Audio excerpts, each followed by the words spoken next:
Ahoj, zdraví tě Tom z kanálu Unboxing.cz. Dnes si budeme ukazovat tyhle 4 pomocníky pro váš laptop a mobil. Jdeme na to.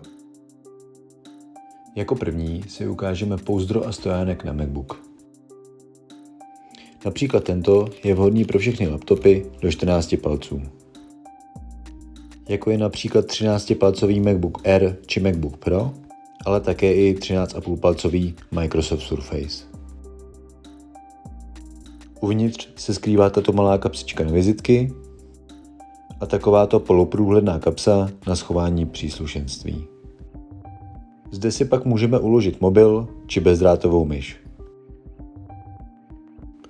Nyní si ukážeme 2 způsoby složení. Funkce stojánku pak tedy nabízí takovýto úhel 15 stupňů a tento větší pod úhlem 25 stupňů. Produkt je pak vyroben z umělé kůže a výrobce deklaruje zvýšenou odolnost na 3 roky. A tak se stává ideálním společníkem do kavárny, školy či kanceláře. Jako další nás čeká neviditelný stojánek pro váš laptop. Tato verze s Airflow pak nabízí také průduchy proti přehřátí počítače.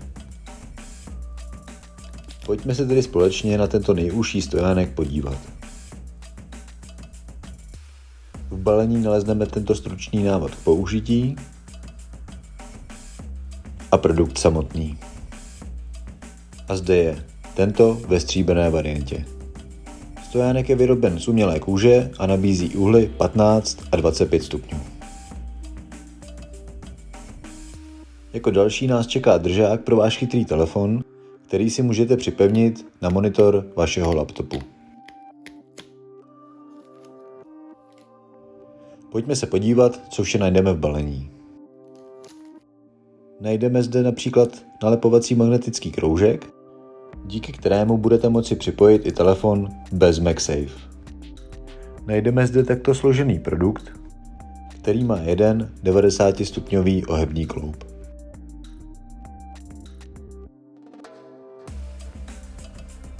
Dále zde najdeme tuto magnetickou sponku, která slouží pro připnutí papíru či poznámek.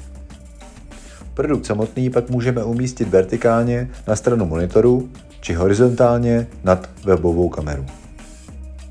Tak a pojďme na poslední produkt, a to neviditelný stojánek pro váš telefon.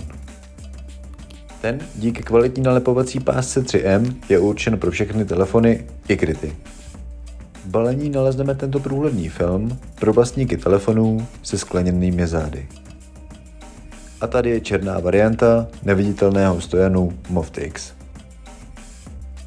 Ta pojme až 3 kreditní karty a nabízí 2 polohy stání, vertikální i horizontální. 3M lepidlo lze pak opakovaně použít. A to je ode mne vše. Tak zase příště. Ahoj.